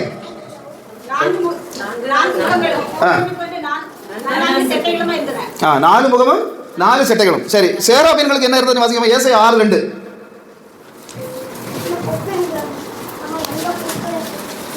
சேராபீன்கள் அவருக்கு மேலாக நின்றார்கள். அவர்களில் ஒவ்வொருவருக்கும் அவ்வாறு செட்டைகள் இருந்தன. அவனவன் 2 செட்டைகளால் தன் முகத்தை மூடி 2 செட்டைகளால். போதும். அப்ப சேராபீன்களுக்கு எத்தனை முகம்? 4 முகமா 4 ரெக்கைகள். இந்த சேராபீன்களுக்கு எத்தனை? 6 ரெக்கை. அதுக்கு 4 ரெக்கை, இதுக்கு 6 ரெக்கை. அப்ப இதுக்கு ரெண்டுக்கும் வித்தியாசம் உண்டு. அப்ப என்னன்னா சேராபீன்களுக்கு வேற என்ன அப்படின்னு சொன்னா ஏசாயா 6:3 போட்டிருக்கு. அது வாசிங்க. சேராபீன்களின் வேற ஒருவரை ஒருவர் நோக்கி சேனைகளின் கர்த்தர் பரிசுத்தர் பரிசுத்தர் பரிசுத்தர் பூமி அனைத்தும் உம்முடைய மகிமையால் நிறைந்திருக்கிறது என்று கூப்பிட்டு சொன்னாங்க. அப்ப அவருடைய வேலை என்னது? பரிசுத்தர் பரிசுத்தர் ஆராதனை செய்துட்டு இருக்கிறது மட்டும்தான் யாருக்கு வேலை? சேராபீன்களுடைய வேலை. கேருபீன்களுக்கு வேலை என்ன அப்படின்னா ஆதியாகமத்திலே சொல்லப்பட்டிருக்கிறது. இவங்க அங்கேயும் பிடிச்சி வெளியே தள்ளிட்டு யாரை கொண்டு காவலுக்கு வைத்தார்? கேருபீன்களை வைத்தார். ஏன்னா இவங்களுக்கு வேலை என்னன்னா காவல் காக்கிறது. அல்லேலூயா. அதனால தான் கிருபாசனத்துக்கு மேல 2 பேரும் என்ன செய்யணும்? அங்க சேருபீன்கள் எல்லாம் வந்திருந்து பாதுகாக்கிறது யாருக்கு பாதுகாப்பா? கேருபீன்கள். அல்லேலூயா. அப்ப பாருங்க, கிருபாசனத்துக்கு மேல 2 ரெக்கைகளால மூடிக்கிட்டு இருக்கிறது எப்பவுமே சேராபீன்கள் இல்ல, கேருபீன்கள். அப்ப கீழே பாத்தீங்கன்னா இந்த பாதுகாவல் வேலை ஏதேன் தோட்டத்தில் ஆதியாகமம் முதலே அந்த பாதுகாப்பு வேலைகளை எல்லாம் செய்துட்டு இருந்தது. நான் நினைக்கிறேன் ஒருவேளை அந்த மிகாவேல் தூதன் கண்டிப்பா இந்த கேருபுகளின் இனத்தை சேர்ந்தவனாக இருந்திருக்கலாம் அப்படின்னு நான் நினைக்கிறேன். அது நான் அப்படி தெளிவா சொல்றேன்னு நினைக்காதுங்க, ஏன்னா தெரியாததை நம்ம சொல்லக்கூடாது. ஆனாலும் ஏன்னா அவனை தான் இல்லாத பாதுகாக்கிற வேலைகளுக்கெல்லாம் யார் தான் அனுப்பியிருந்தான்? இவன் தான் அடிக்கடி வந்து போயிட்டு இருந்தான். அப்ப பாருங்க, இந்த பரலோகத்தில் இருக்கக்கூடிய அந்த இடம் சியோன் என்று சொல்லப்படுகிறது. அல்லேலூயா. அப்ப சியோனுக்கு அந்த நிழல் அதுதான் இங்க இருக்க கிருபாசனம். என்னது? கிருபாசனம். சியோனில இந்த கேருபீன்கள் எப்படி இருப்பாங்களோ அதுபோல தான் இங்க இருக்கக்கூடிய கிருபாசனத்துக்கு மேல, பரிசுத்த மகாபரிசு ஸ்தலத்துக்குள்ள இருக்கக்கூடிய இந்த கிருபாசனத்துக்கு மேல இவங்க 2 பேரும் என்ன செய்யணும்? இந்த கேருபுகள் நிக்கணும். அப்ப பாருங்க, அந்த இடம் தான் அப்ப பரலோகத்தில் இருக்கக்கூடிய இன்னொரு வாசஸ்தலம் என்னது? சியோன். அப்படி சியோன் அதாவது சங்கீதம் 132:13 தெளிவாக சொல்லியிருக்கு பாருங்க. கர்த்தர் எங்க இருப்பாருங்கிறத வரிசையை நிறைய வசனங்களை சொல்லியிருக்கோம். அது வாசிக்க 132:13. கர்த்தர் சீயோனை தெரிந்து கொண்டு அது தமக்கு வாசஸ்தலமாகும்படி விரும்பினார். அல்லேலூயா. சங்கீதம் 52 வாசிங்க.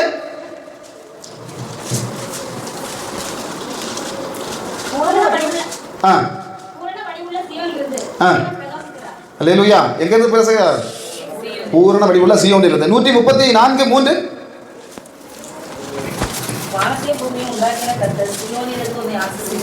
அப்ப சியோன் தேவன் இருக்கக்கூடிய வாசஸ்தலம் பண்ண விரும்பக்கூடிய இடம் இதுதான் சியோன் என்று சொல்லப்படக்கூடியது. அதான் 1 பேதுரு 2:6 கூட தெளிவாக சொல்லப்பட்டிருக்கிறது. வெளியேறப்பட்ட மூலைக்கல்லாகிய இயேசு கிறிஸ்து எங்க வச்சிருக்கு? சியோனில் வைக்கப்பட்டிருக்கிறார். அப்படி மூலைக்கல்லாகிய இயேசு கிறிஸ்து தான் அங்க இருக்கிறார். அப்ப பாருங்க, சியோனில் வாசம் பண்ணுறார். அதான் தேவன் சொன்னார், அநேக வாசஸ்தலங்கள் உண்டு, உங்களுக்கென்று ஒரு வாசஸ்தலத்தை நான் ஆயத்தம் பண்ண போகிறேன். அல்லேலூயா. அப்ப பாருங்க, அடுத்தது இவ்வளவு வாசஸ்தலங்கள் நாம என்ன செய்யலாம்? மரித்த பிறகு எதை வேணாலும் தெரிஞ்செடுத்துக்கலாம். ஒருவேளை ஒன்று நமக்கு இதில் இல்லைன்னா அதில் போய் இருந்தால் என்ன சந்தோஷமான வாழ்க்கை கிடைக்கும். இன்னொரு வாசஸ்தலத்தை பற்றி சொல்லப்பட்டிருக்கிறது. என்ன வாசஸ்தலம் அப்படின்னு சொன்னால், அதில் போகணும்னா சில குவாலிஃபிகேஷன்கள் சொல்லப்பட்டிருக்கிறது. அல்லேலூயா. அந்த குவாலிஃபிகேஷன் இருக்கிறவங்க மட்டும்தான் என்ன செய்ய முடியும்? அங்கே அதுக்குள்ளே போக முடியும். அப்போ அதுக்குள்ள முக்கியமான குவாலிஃபிகேஷன் என்னன்னா, வெளிப்படுத்தின விசேஷம் 21:8 அதை பொறுத்து பார்க்கலாம். வாசிங்க. இது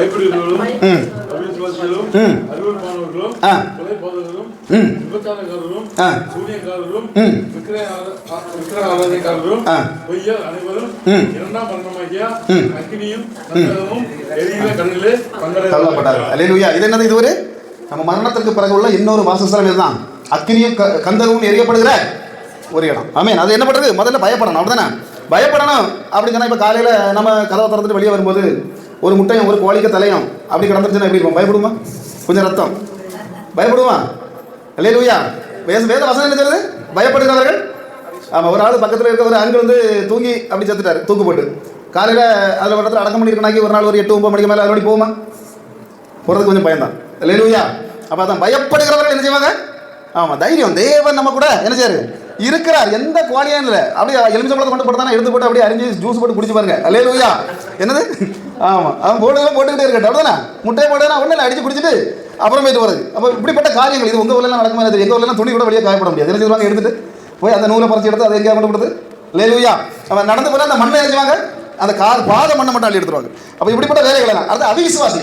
அடுத்த போட்டு அவிசுவாசி. ஆமாம், அவிசுவாசின்னு சொன்னால் எனக்கு அது ஞாபகம் வருது. நான் இப்போ போன வாரம் போட்டிருந்த வீடியோ கிட்டத்தட்ட ஒரு 67,000 வியூஸ் போயிருக்கு. அதில் ஒருத்தன் கமெண்ட் பண்ணியிருந்தான். நான் என்ன அதை டெலிட் பண்ணாமல் வச்சுருக்கேன் அப்படின்னா, பார்க்கணும், ஜனங்கள் என்ன செய்யணும்? பார்க்கணும். 2000 வருஷமா வர்றாருன்னு சொல்லிட்டு இருக்கீங்களா? என்னைக்கிடா வருவார் உங்க ஆண்டவர்? அல்லேலூயா. அதான் நான் என்னன்னா, நீ முதல்ல மனம் திரும்பணும். நீ திரும்புவதற்காக தான் அவர் வராமல் இருக்கார். அல்லேலூயா. அதனால நாம என்ன செய்யலாம்? அவங்க டிலேட் பண்ணல. 10 பேர் பார்க்கணும். நாம ஏன் அதை டிலேட் பண்ணாமல் வச்சிருக்கோங்கிறத என்ன செய்யணும்? 10 பேர் பார்க்கணும். அதுக்கு ஒரு ரிப்ளை. நமக்கு டைம் கிடைக்கல. அதுக்கு அழகாக ஒரு ரிப்ளை எடுத்து நம்ம கொடுக்கும்போது நம்ம இப்போ டிலேட் பண்ணி விட்டோம்னா என்ன செய்யுது? மற்றவங்க பார்க்க மாட்டாங்க. ஆனால் அதுக்கு ஒரு ரிப்ளை நம்ம எழுதி பார்க்கும்போது 10 பேர் வாசித்ததை என்ன செய்வாங்க? இவ்வளவு ஜனங்களை வாசிப்பாங்க. அந்த பரலோக ரகசியங்கள் தெரிஞ்சு விடுவாங்க. அதனால அப்படி வச்சிருக்கோம். அடுத்தது பண்ண கொலைகாரர்கள் என்ன செய்ய முடியாது? கொலைகாரர்கள் அது பெந்தேகாசுக்காரங்க செய்ய மாட்டாங்க. செய்வோமா?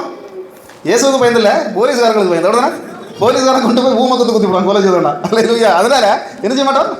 ஆமாம், அதான் நமக்கு பெந்தேகாசுக்காரர்களுக்கு கொலை மட்டும் ரொம்ப தூரம். அல்லேலூயா. அதுக்கப்புறம் கீழே என்ன பண்ணுறது? விபச்சாரக்காரர்கள். ஆமாம், விபச்சாரக்காரர்கள்னா போலீஸுக்கும் பயணம் ஒன்றும் பயணம். ஆமாம், அவளுக்கு புருஷனுக்கு மட்டும் பயந்தா போதும். அல்லேலூயா. அப்போ அதனால என்னது? புருஷன் வெளிநாட்டில் இருந்தாங்கன்னா அவருக்கும் பயணம். அப்போ அதனால என்ன விஷயம்னா, விபச்சாரம் வந்து எல்லாருக்கும் அது நடக்கும். ஆமென். அப்போ பாருங்க, விபச்சாரக்காரர்கள் எங்கே போக முடியாது? அங்கே போக முடியாது. விக்கிரக ஆராதனைக்காரர்கள். நம்ம இயேசுவை போல தானே நாங்கள் செய்யும். இயேசுவை தானே தூக்கி சுமக்கிறோம். அல்லேலூயா. இப்போ இயேசு, நான் என்ன சொல்றேன்னா, உன்னை தூக்கி சுமக்கிறது யாரு? இயேசு. நீ தூக்கி சுமக்கிறது இல்லை தெய்வம். ஆமென். பாருங்க, கொஞ்சம் என்ன ஒரு 3 வாரம் கழிஞ்சு பாருங்க, குருத்தோலை தூக்கிட்டு சுமந்து தெரியுவாங்க. இப்படி குருத்தோலை அப்படிதானே? இந்த பைபிளை தூக்கி சுமந்து பாரு. நான் என்ன, பைபிளை தூக்கி சுமக்க வேண்டியது இல்லை. பைபிள் எங்கே இருக்கும்? அலமாருக்குள்ள இருக்கும். ஆனால் குருத்தோலை என்ன செய்யும்? கையில் வச்சுட்டு இப்படி சுமக்கும். அப்போ தூக்க வேண்டியதை நீ சுமக்கணும். அதனால என்ன, நம்ம சென்னையில் ஒரு பெரிய மழை வந்து அப்படிதானே? மழை, பெரிய பயங்கர மழை. எல்லாம் பில்டிங் என்ன செய்து போச்சு? முங்கிட்டு அங்கே கடந்ததெல்லாம் இழுத்துட்டு போயிட்டு அங்கே தொங்க போட்டு ஏசுநாதனை கூட இழுத்துட்டு போயிட்டு மழை தண்ணி அங்கே தொங்க போட்டாங்க. ஒரு ஏசுநாதர் நடந்தார். ஏசுநாதர் என்ன செய்யுது? இது அப்போ மழை தண்ணி. அப்போ அவரை போய் இயேசுவை போய் பார்க்க போக முடியல. அதுக்கப்புறம் கொஞ்ச நாள் அந்த மழை தண்ணியெல்லாம் வத்தின அப்புறம் ஏசுநாதரை தூக்கிட்டு வந்து அதை அழகாக கழுவி தொடச்சி பின்ன கொண்டு மாட்டிட்டு, இயேசுவே எங்களுக்காக வேண்டிக்கொள். அப்படிதானே? இயேசுவே எங்களை ரட்சித்துக்கொள்ளும். அல்லேலூயா. அப்போ தன்னை கொண்டு இருக்க முடியாம தானே மழை தண்ணியில் அடிச்சுட்டு போச்சு.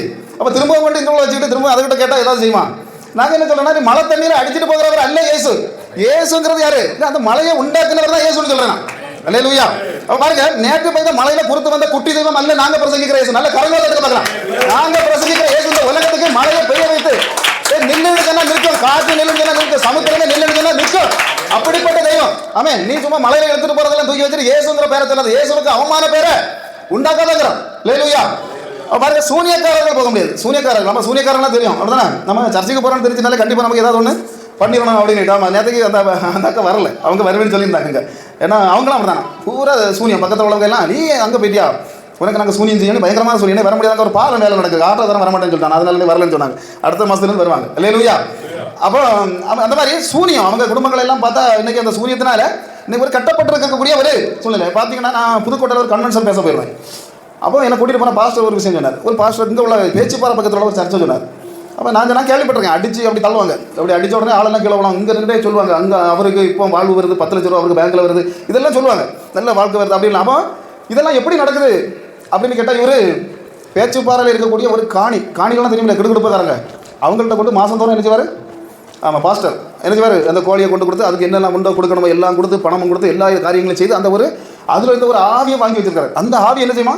கரெக்டாக பார்த்தேன், பிசாசு சொல்லிடுறேன். இப்போ நமக்கு வீட்டுக்கு வரக்கூடிய ராபர்ட்டாளி கரெக்டாக பார்த்து சொல்லிடுவோம். பார்த்துருக்கீங்களா? சில சமயத்தில் இப்படி உனக்கு வாழ அப்படி இப்படி சொல்லிடுவான். ஆனால் நாம என்ன செய்யணும்னா, அது வந்து செல்றது தேவனுக்கும் தெரியும், அந்த பிசாசுக்கும் தெரியும் அடுத்தது என்ன நடக்க போகிறதுக்கு. அதை வந்து அசுத்த ஆவிகள் சொல்லக்கூடிய விஷயங்களை இன்னைக்கு சர்ச்சுகளில் என்ன செய்ய நடந்துட்டு இருக்கு, இப்படி தான் நடந்துட்டு இருக்கு. என்னுடைய பையன் கூட கொஞ்ச நாளைக்கு முன்னாடி சமயம் இல்லாமல் அப்படி வீட்டில் இருக்கும்போது ஒரு ராபர்ட்டாளி இப்படி தான் கடந்து வந்தேன்.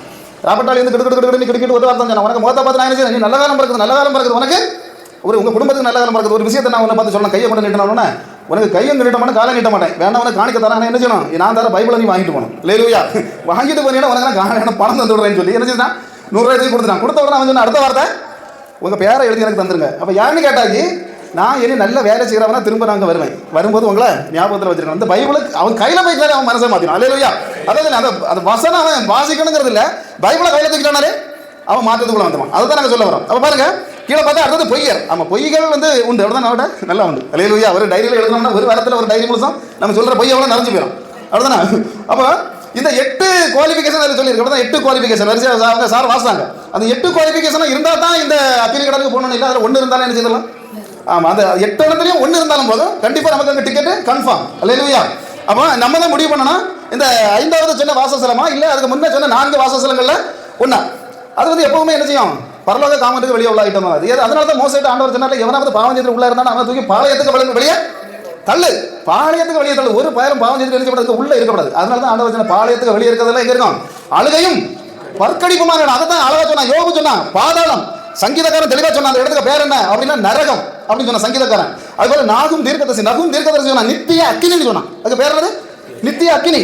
எசேக்கியா தீர்க்கதரிசி சொன்னா பாழா இருக்கும் குழி, அதுக்கு பேர் என்னது, பாழா இருக்கும் குழி. அப்படி ஒவ்வொருத்தரும் ஒவ்வொரு பேர் சொன்னாங்க. அது ஏசாயா சொன்னா பூச்சி சாகாத அக்கினி வேகாத ஒரு இடம். அப்ப அதுக்கு அடுத்தது தானிய தீர்க்கதரிசி சொன்னா நித்திய நிந்தை. என்னது, நித்திய நிந்தை. அப்ப அந்த இடத்துக்கு பேரை பாருங்க, எவ்வளவு பேர் வச்சிருக்காங்க. இயேசு கிறிஸ்து வந்தவங்க சொன்னாரு மத்தேயு 25:41, சபிக்கப்பட்டவர்களை, எதுக்காக, சபிக்கப்பட்டவர்கள் போகக்கூடிய இடம் தான் உங்களுக்காக நியமிக்கப்பட்டிருக்கிற நித்திய அக்கினி. அல்லேலூயா. அது என்னது, அக்கினி. அப்போ அந்த இடம் எங்க யாருக்காக ஆயத்தம் பண்ணப்பட்டிருக்குன்னு சொன்னாரு ஆண்டவர். அதை வாசிக்க பார்க்கலாம், மத்தேயு 25:41. அப்பொழுது இடது பக்கத்தில் இருப்பவர்களை பார்த்து, அவர் சபிக்கப்பட்டவர்களே, என்னை விட்டு பிசாசுக்காகவும் அவன் தூதர்களுக்காகவும் ஆயத்தம் பண்ணப்பட்டிருக்கிற நித்திய அக்கினியிலே போங்கள். அல்லேலூயா. எங்க போனோம், நித்திய அக்கினி. இயேசு கிறிஸ்து பாருங்க, அந்த தீர்க்கதரிசிகள் எல்லாம் கடந்து நூற்றாண்டுகள் கடந்து வந்த தேவன் தெளிவாக ஒரு வார்த்தை சொன்னார், நித்திய அக்கினி. அப்ப இப்படிப்பட்ட பாவங்களை செய்தவர்களுக்கு, அதாவது பாவங்களை முதலிலேயே செய்த இந்த தூதர்களுக்கு ஏற்படுத்தப்பட்ட இடம் தான் இது நித்திய அக்கினி. ஆமா, அந்த நித்திய அக்கினியை அவங்க கூட ஃப்ரெண்ட்ஷிப் வைக்கிறவங்களுக்கு மட்டும்தான் இது கொடுக்கப்பட்டிருக்கிறது. அல்லேலூயா. அவங்களுடைய நாம வந்து விரும்பினா அவங்க கூட ஃப்ரெண்ட்ஷிப் வச்சிருந்தா மட்டும்தான் நம்ம எங்க போக முடியும். இந்த அசுத்த ஆவிகள், வான மண்டலத்தில் போராடுகிற அசுத்த ஆவிகள், 3 விதமான அசுத்த ஆவிகள் எங்க உண்டு. அப்ப இந்த ஆவிகளோடு நம்முடைய போராடி நாம நிச்சயமா ஜெயிச்சா மட்டும்தான் என்ன செய்ய முடியும், பரலோகத்துக்கு போக முடியும். அப்ப நான் என்ன சொல்றேன்னா, எதுக்கு அந்த ஒரு ரகசியத்தையும் சொல்லி நான் இன்னைக்கு பிரசங்கத்தை முடிக்கலாம்னு நினைக்கிறேன். அல்லேலூயா. என்னது, இப்ப பிசாசு ஏன் மனிதனை வஞ்சிக்க நினைக்கிறான்? அவனுக்கும் நமக்கும் வாய்க்கால் வரப்பு சண்டையா, மாமா மச்சான் பிரச்சனையா? சொல்லுங்க பார்க்கலாம், யாராவது பிரச்சனை பண்ணிருக்கீங்களா பிசாசுகிட்ட? அவனுக்கு எதுக்கு நம்ம மேல பிரச்சனை வரணும்? இப்போ ஆண்டவர் அவரை என்ன செய்தாரு, வானத்திலிருந்து கீழே தள்ளினார். சரி, கீழே தள்ளினது கூட அவருக்கு தள்ளினார், ஆனால் சண்டை போட்டு தள்ளுனது மிகாவேல் தூதன், அடிச்சு கீழே தள்ளினான். இதெல்லாம் வேதாகமத்தில் இருக்கு. அப்ப அந்த மிகாவேல் தூதனுக்கு அவருக்கு தான் பிரச்சனை இருக்கணும், நமக்கும் அவனுக்கு என்ன பிரச்சனை? கொடுக்கல் வாங்கல் பிரச்சனையா? ஆமா. அல்லேலூயா. அப்போ பிரச்சனை என்னது? அப்புறம் என்ன செய்யணும்? பிசாசு மற்றவங்க கேட்கும்போது வந்து சொல்லணும். ஆமாம், சிலவங்க வருவாங்க, யெகோவாக்காரங்க வந்து சொல்லுவாங்க, பிசாசும் கிடையாது, ஒன்றும் கிடையாது, நீங்கள் சும்மா அது போட்டு இயேசு இயேசுன்னு சொல்லிட்டு இருக்கீங்க, நாங்கள் சொல்கிறத கேளுங்கன்னு 10 வசனத்தை எடுத்து தருவாங்க. உடனே தானே நீங்கள் தலையை தொடச்சிட்டு பாஸ்டர், அப்போ அவங்க சொல்லதான் கரெக்டாக போயிருங்க, நீங்கள் சொல்லதெல்லாம் தப்பு அப்படின்னு சொல்லிட்டு என்ன செய்யக்கூடாது? வந்து நிற்கக்கூடாது. அப்போ என்னன்னா, பரலோக ராஜ்யத்தை பற்றி தெளிவாக தெரியணும். பிசாசு ஏன் இந்த வேலைகளை செய்கிறான் அப்படிங்கிறத பற்றி தெளிவாக தெரியணும். அப்போ நான் சொன்னது மாதிரி பிசாசு முதல்ல எங்கே இருந்தான் அப்படின்னா தேவனுடைய பக்கத்துல தான் இருந்தான். அப்ப பக்கத்துல இருந்தான் அப்படின்னு சொன்னா இன்னைக்கு சொல்லப்படக்கூடிய, நான் ஏற்கனவே சொன்னேன், பிரகாரம், பரிசுத்த ஸ்தலம், மகா பரிசுத்த ஸ்தலம், இது எங்க இருந்தது? பூமியில இருந்தது. அதுபோல பரலோகத்திலேயும் வாசஸ்தலங்கள் இருந்தது. அப்ப இந்த வாசஸ்தலங்கள்ல இப்ப பிரதான தூதர்கள் என்று அறியப்பட்டவர்கள், இப்ப கோடான கோடி தூதர்கள் இருக்காங்கன்னு வேதாகமத்துல போட்டு வெளிப்படுத்தின விசேஷத்துல கோடான கோடி எண்ணி நடங்காத தூதர்கள்.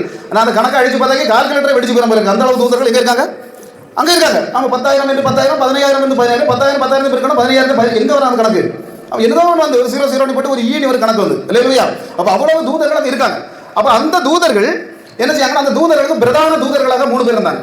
அப்ப 3 பேர் யாரெல்லாம் அப்படின்னு கேட்டா, ஒன்னு மிகாவேல், அப்படிதானே, இன்னொன்னு கபிரியல், இன்னொன்னு லூசிபர். லூசிபருக்கும் அவர் ஆண்டவர்கிட்ட இருக்கும்போது அவனுடைய பேர் வந்து லூசியல். அப்ப ஏன் லூசியல் அப்படின்னு சொன்னா, ஏல் என்கிறது தெய்வன். ஏல்ங்கிற பேருக்கு அர்த்தம் என்னது? தேவன். அப்ப தேவன் தன்னுடைய சாயலாக, தேவன் ஆவியானவராக இருந்தார். தன்னுடைய சாயலாக இருந்த தூதர்களுக்கும் அந்த தேவன்கிற பெயரில் இணைஞ்சிருந்தாரு. அவங்களுக்கு பின்னாலே, பேருக்கு பின்னாலேயே தேவன் அவ்வளவு செய்து அவரை அழகு பார்த்து கொண்டிருந்தவர் தான் தேவன். அல்லேலூயா. அப்ப பாருங்க, இப்ப கபிரியல் கையில, கபிரியல் இப்ப மிகாவேலுக்கு என்ன வேலை கொடுக்கப்பட்டிருந்தது அப்படின்னு சொன்னா, அவன் என்ன செய்வான்? எங்க போயும் யாரை வெட்ட சொன்னாலும் வெட்டுவான், யாரை குத்த சொன்னாலும் குத்துகிற ஒரு ஆள் தான் யாரு? அதனால்தான் அசூர் பாளையத்தில் போய் 1,85,000 பேரை ஒரே நேரத்தில் அதம் பண்ணிட்டு போயிட்டான். அது போல வேற என்ன நினைச்சுதான், மோசைக்கு உடலுக்கு கூட மற்ற சாத்தா வந்து சண்டை போட்டவர் யார் சண்டை போட்டா? அவர்கிட்ட. அல்லேலூயா. அது போல கடைசி யுத்தத்தில் நமக்காக இறங்கி வருகிற ஒரு தூதன் பேர் யாருக்கு பேர் தான் போட்டுருக்கு?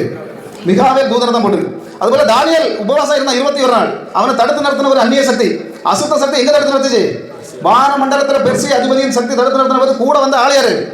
இந்த மிகாவேல். இந்த மிகாவேல் வந்ததுனால தான் தப்பிக்கப்பட்டான். அதுபோல சாத்தானுடன் போர் செய்த ஆள் வெளிப்படுத்தல் 12, அதுல 7வது வசனம் நினைக்கிறேன், அதை வாசிக்க பார்க்கலாம். வெளிப்படுத்தல் விசேஷம் 12. வானத்திலே யுத்தம் உண்டாயிற்று, மிகாவேலும் அவனை சேர்ந்த தூதர்களும் வலு சர்ப்பத்தோட யுத்தம் பண்ணினார்கள். வலு சர்ப்பமும் அதை சேர்ந்த தூதரும் யுத்தம் பண்ணியும் ஜெயம் கொள்ளவில்லை. அல்லேலூயா. அப்ப என்னது? பிசாசு கூட யுத்தம் பண்ண தகுதி உள்ள ஒரு ஆள் யாரு? ஆமா, அவனும் அவனுடைய தூதர்கள், அவனுடைய கூட்டங்களும். அப்ப அப்படிப்பட்ட தூதன் தான் யாரு? இந்த மிகாவேல் தூதன். அப்ப என்னோட இருக்கிறான் கபிரியல். அப்ப கபிரியல் என்ன செய்யறான் அப்படின்னு சொன்னா, தானியலுக்கு என்ன செய்யறான்? வெளிப்பாடு 21 நாளுக்கு முன்னே புறப்பட்டு வந்த ஆள் யாரு? கபிரியல். அப்ப கபிரியல் தான். அதுல அந்த யோவான் பிறக்கிறான் அப்படின்னு சொல்லி யோவானுக்கு அப்பா கிட்ட வந்து சகரியாவிட்ட சொன்னது ஆள் யாரு? கபிரியல். மரியாள்கிட்ட வந்து இயேசு கிறிஸ்து பிறப்பார்னு சொன்ன ஆள் யாரு? கபிரியல் தான். அப்ப இப்படிப்பட்ட தூதுகள், அந்த பரலோகத்துல என்ன தூது கொடுக்கப்படுகிறதோ அதை போய் வெளியே சொல்லக்கூடிய ஆள் யாரு? இவன். அப்ப இவனுடைய அந்த லூசியல் என்று சொல்லப்படுகிறவன் எங்க இருந்தான் அப்படின்னு சொன்னா, இவன் அந்த தேவனுடைய பக்கத்துல இருந்தான். மற்றவங்க 2 என்ன செய்வாங்க? ஒருத்தன் சண்டைக்கு போவான், இன்னொருத்தன் என்ன செய்வான்? ஆமா போவான். ஆனா இவன் மட்டும் என்ன செய்வான்? ஆராதனை செய்கிறவன். அதுதான் அந்த இடத்துல போட்டு சேராபீன்களின் கூட்டத்தில் உள்ள ஒருத்தனா இருந்திருக்கலாம். அப்ப அதனால இவனுக்கு வேலை என்னன்னா, இவன் ஆராதனையை செய்துக்கிட்டே என்ன செய்வான்? எப்பவுமே ஆண்டவர்கிட்ட இருந்தான். அப்ப ஆராதனை செய்துட்டு இருக்கும்போது மற்றவங்களுக்கெல்லாம் ஆசை வரல, அவனுக்கு கொஞ்சம் தள்ளி தான் இருந்தான். அப்ப இவன் கிட்ட இருக்கவனுக்கு இப்ப எனக்கு நான் இப்ப பேசுறேன்னா பாஸ்டருக்கு ஒரு ஆசை வரல, இவர மாதிரி நம்மளும் பேசுவோமா அப்படின்னு ஒரு ஆசை வரல. அதுபோல இயேசு நம்முடைய தேவன் இதுல இருந்து சிங்காசனத்தில் இருக்கும்போது பக்கத்துல இருந்தவனுக்கு ஆசை என்ன வந்துட்டு, இதுக்கு மேல நாமளும் ஆமா ஒண்ணு. அதனால தான் அவனுக்கு அதுக்கு மேல இருக்க ஆசை வந்ததுனால தான் சொன்னா, ஆண்டி கிட்ட வந்து சொன்னா உனக்கு அது மாதிரி ஆகலான்னு. இல்லையா? அவனுக்கு மனசுக்குள்ள என்ன ஆசை இருக்கோ அதை வந்து கடைசியில எப்படியும் கெட்டு போயிட்டான், தள்ளப்பட்டான். அவன் ஆண்டி கிட்ட சொன்னா உனக்கு என்ன பார்க்கலாம், எனக்கு முடியல உனக்கு ஆயிடலாம். இல்லையா? அப்ப பாருங்க, அப்படிப்பட்ட ஆள் தான் யாரு? இவன். அப்ப என்ன நினைச்சான் அப்படின்னா, எசேக்கியேல் 28:14 சொல்லியிருக்கு. அதை வாசிங்க. எசேக்கியேல் 28:14. நீ காப்பாற்றுகிறதற்காக அபிஷேகம் பண்ணப்பட்ட தேவனுடைய பரிசுத்த பர்வதத்தில் உன்னை வைத்தேன், அக்கினிமயமான கற்களில் நடுவே உலாவினாய். அல்லேலூயா. அப்ப அப்படி உலாவினா அடுத்து அவன் என்ன நினைத்தான்ங்கிறது இப்ப ஏசாயா 14:14. ஏசாயா 14:14. நான் மேகங்களுக்கு மேலாக உன்னதங்களில் ஏறுவேன், உன்னதமானவருக்கு ஒப்பாவேன் என்றும் நீ உன் இருதயத்தில் சொன்னாயே. அல்லேலூயா. அடுத்த வசனத்தை கூட வாசிங்க. என்ன சொல்றான்? இருதயத்துல சொல்றான், உன்னதமானவருக்கு மேல நான் ஏறுறேன். அதனால தான் ஆண்டியும் உன்னதவருக்கு மேல ஏத்தி விட்டுறான்னு பார்த்தான். ஆனாலும் நீ ஆகாதமான பாதாளத்திலே தள்ளுண்டு போனாய். எங்க தள்ளப்பட்ட? இனி மேல யாரோ நினைச்சாலே அவளையும் தள்ளியாச்சு, ஏவாள் அண்ணியும் அவன் கூட சேர்ந்த புருஷன் எல்லாரும் சேர்த்து தள்ளப்பட்டாரு. ஆமென். அப்ப பாருங்க, அப்ப வானத்துல யுத்தம் உண்டானதுன்னு போட்டிருக்கு. இப்ப அனைவரும் கேட்பாங்க, என்கிட்ட எல்லாம் கேட்டது. நான் ஒரு சர்ச்சையில் இறங்கி வரும்போது, பிரதர் நம்முடைய பைபிள் வந்து ஒரு ஆதாம் பிறந்தார் அப்படின்னு சொன்னால் ஒரு வெறும் 6000 வருஷம் தானே ஆச்சு. எப்படி 6000 வருஷம் தானே ஆச்சு? ஆனால் டைனோசர்கள் எல்லாம் லட்சக்கணக்கான வருஷங்களுக்கு முன்னாடி இருந்ததாட்டு சொல்கிறாங்களே. அப்போ பூமி வந்து நீங்கள் சொல்ல உங்கள் கணக்குப்படி 6000 வருஷம் தான் ஆச்சா? அப்போ பைபிள் தப்பா? இந்த கேள்விகள் அவங்க கேட்குறாங்க. பதில் என்ன செய்யணும்? சொல்லணும் 6000 வருஷமா. அதாவது சாத்தான் தள்ளுண்டு போன பிறகு எத்தனை கோடி ஆண்டுகள் இந்த பூமி இருந்ததுன்னு வேதாகமத்தில் என்ன செய்யலை, சொல்லப்படவே இல்லை. கோடிக்கணக்கான ஆண்டுகள் இருந்தது. ஆனால் ஒழுங்கும் இல்லாமல் இருந்தது. மனிதனை படைக்கணும்னு எண்ணம் வந்த பிறகு தான் ஆண்டவர் என்ன செய்தாரு, அதை ஒழுங்காக்கினார். அவன் வெட்டுண்டு அங்கே நினைச்சிருக்கான். வெளிப்படுத்த 12 ஏழு வாசிங்க.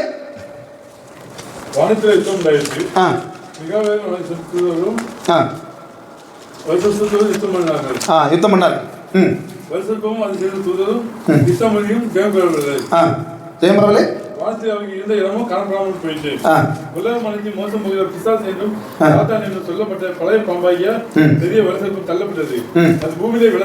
எங்க விழுந்தது? அல்லேலூயா. இந்த பிசாசு வந்து விழுந்த இடம் தான் இது, பூமி.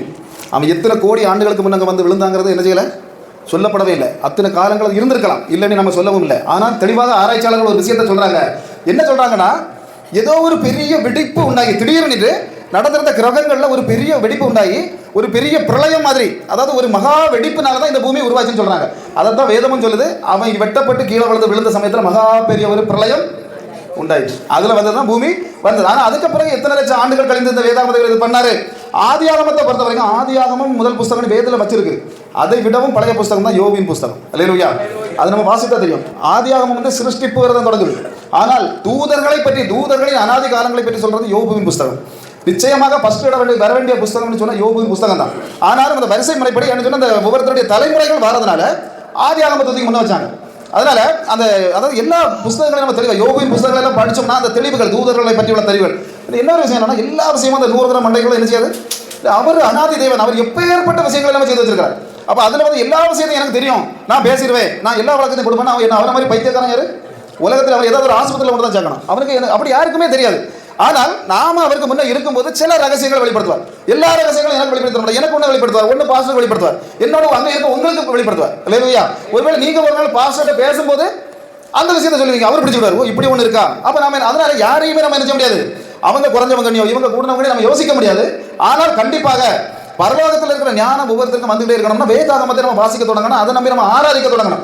அவர்கிட்ட சமயத்தை ஒதுக்கணும். அல்லேலூயா. நம்ம அப்படி ஒதுக்க ஆரம்பிக்க பரலோக ரகசியங்கள் நமக்கு வந்துகிட்டே இருக்கும். வர வர வர வர நம்ம பரிசுத்தமாக ஒவ்வொரு நாளும் அந்த பரிசுத்தங்கிறது கூட்டிகிட்டே இருக்கும். அப்போ இதுதான் சம்பவம். அப்போ என்ன ஆகி போச்சுன்னா, கடையில் என்ன வானத்தில் யுத்தம் உண்டாகி இவன் நினைச்சுதான் வெட்டு தள்ளப்பட்டான். அப்போ இவன் தள்ளப்பட்ட பிறகு ஆண்டவருக்கு என்ன செய்யணும், எப்படியாவது ஆராதிக்க யாரும் இல்லை பக்கத்தில். ஆமாம், அதனால அதுமனுக்கு பதிலாக யாரை ஏற்படுத்தினாரு, மனிதனை படைக்கலாம். அதுக்கடுத்து நித்தியமாக தன்னுடைய பக்கத்திலேயே இந்த மனிதனை கொண்டு வைத்து விடலாம்ங்கிற ஒரு ஆசை என்ன இருந்தது, தேவனுக்கு இருந்தது. ஆனால் அந்த பிசாசு செய்ததை விட பெரிய பாவத்தை இந்த ஆண்டி மூலமாக யார் செய்தா? ஆமாம், மனுஷன் செய்தான். அப்போ மனுஷன் செய்ததுனால இதாகி போச்சு. அப்போ மொத்தத்தில் என்ன நடந்தது, இன்னைக்கு மனிதனும் ஆண்டவர் நம்மளை படைச்சதுக்கு நித்தியத்தை நரகத்துக்குள்ள தள்ளுறதுக்கு இல்லை, நிச்சயமாக இல்லை. நித்திய நரகத்துக்குள்ள தள்ளுறதுக்கு இல்லை, வேற எதையாவது கொண்டு போய் நம்மளை ஆக்கிரி தீர்ப்புக்குள்ள ஆக்குறதுக்காக இல்லை. ஆண்டவர் நம்மளை படித்தது பக்கத்தில் அவர் கொண்டு வச்சு அவரை ஆராதித்து பரிசுத்தர் ஆராதிச்சுட்டே இருக்கணும். அந்த ஆராதனையை அவர் ஏற்றுக்கொள்ளணும். அதுக்கு மட்டும் தான் அவர் ஆசைப்படுகிறார். ஆனால் சாத்தானுக்கு என்ன பொறாம அப்படின்னு சொன்னா, நாம இடத்துல என்ன வந்துட்டே இருக்கோம், ஆமாம் வேற ஆள் வந்துட்டு. அல்லேலூயா. இப்போ நான் தான் இடத்துல ஒரு இடத்துல ஒரு உயரத்தில் இருக்கிறேன். அப்போ என் பக்கத்தில் இருக்கக்கூடிய ஆளை தள்ளிட்டு இன்னொரு ஆளை எடுத்தாக்கி அந்த ஆளுக்கு என்ன செய்யும், கொஞ்சம் பயரடி வரதான் செய்யும். என்னதான் செய்யறது இவனையும் அதே மாதிரி கொண்டு தள்ளிடலாம் அப்படிங்கிறதால தான் நேரடியாக ஆண்டிகிட்ட போய் சொன்னா, இதே பார்த்துக்க உனக்கு அவருக்கு மேலே ஏறிடலாம், தேவனை போல் நீ ஆவாய். ஆமாம், அவ உடனே டக்குனு என்ன நினைச்சா, நாமளும் ஆவி நம்ம வீட்டுக்காரர் ஒரு ஆட்டுக்கிழமை போல இருக்குன்னு டக்குனு பறிச்சு சாப்பிட்டாரு. அதனால என்ன நடந்தது அப்படின்னு சொன்னா, தேவன் இன்னைக்கு நம்மை அவருடைய பக்கத்திலேயே அந்த வாசஸ்தலத்திலேயே தான் வைத்துக் கொள்ள விரும்புகிறார். ஆனால் இந்த பரிசுத்த கெட்டு போன இந்த பிசாசு நரகத்துக்குள்ளே கொண்டு போய் ஜனங்களை என்ன செய்யும், மோசம் போக்க விரும்புகிறார். அல்லேலூயா. கர்த்தர் தாமே இந்த வார்த்தைகளை